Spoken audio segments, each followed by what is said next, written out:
Anything you put your mind to, you accomplish. And you never back down cause you deserve it. The light shines in you cause you're the realest. And you walk by faith, you're optimistic. You inspire me, girl, you inspire me. You're so inspirational. Inspirational.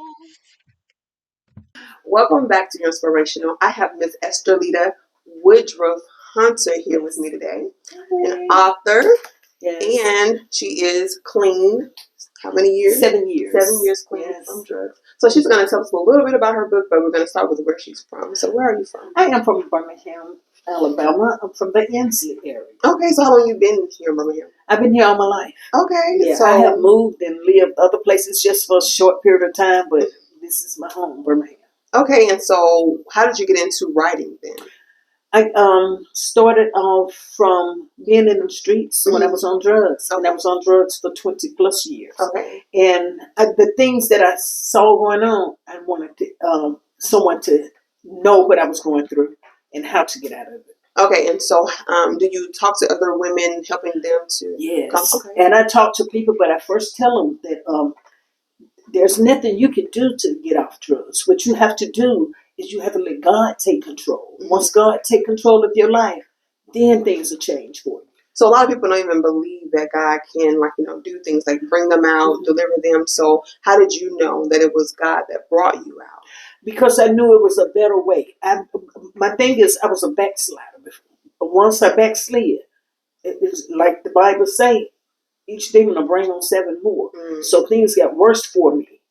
And I read my Bible, and I still read my Bible.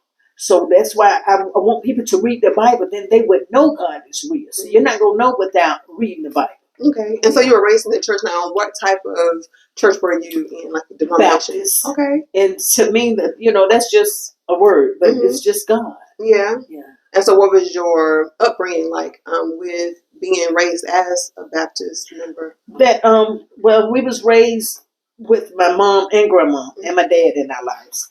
And they kept us going to church. Okay. We couldn't do things unless we went to church. Okay. So was there any restrictions on, what to wear or how to be? Because there are so many different churches and they have, you can't wear weed or you can't do this or you can't do that. So were there restrictions and things that pressured you to do certain things? Well, they just had us wear dresses because we was ladies. Okay. Yeah. But other than that, God say come as you are, which he's talking about what you got on and what you got in you. Yeah. So. Okay. Yeah. Go into detail a little bit more about that. About come as you are. As me. Just speaking as me. I was down to the lowest of my lowest. And I started seeking God. I said, God, you said seek you. I said, because I want to do a little better than what I'm doing. So I said, and I know it's a better way. So I started seeking him and things started turning around for me. So, and I wanted to go to church after I even smoked some dope. So, they can pray for me, because he said, come as you are. He wants you to bring everything that you're going through to him. Yeah. Let him make it his battle. Okay. And so with the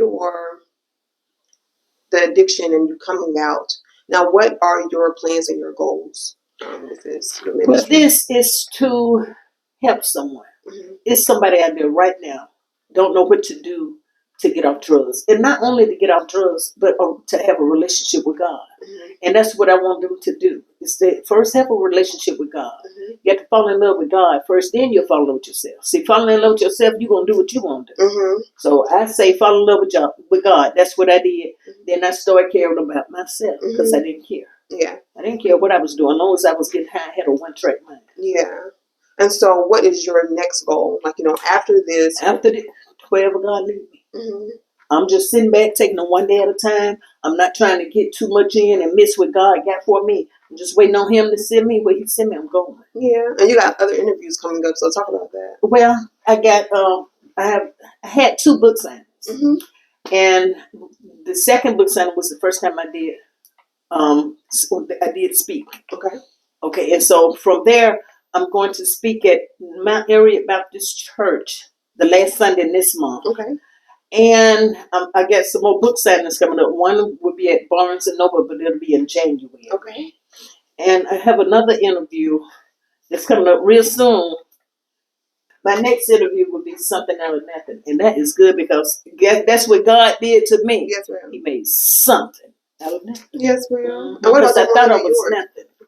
Oh, New York, and oh my God, I will be doing a radio show in Brooklyn. Free Brooklyn is the name of the station, the show, and it will be, I think, the last Friday in this month. Okay, I'm excited. 6:00 p.m. I think our time, so that'll be 5 New York time. Okay, well, I'm excited. Thank you. And everything's gonna go good because I'm just In the name of Jesus. Yes, ma'am. Yes, ma'am. I'm gonna say bye. Thank y'all for watching. See y'all soon.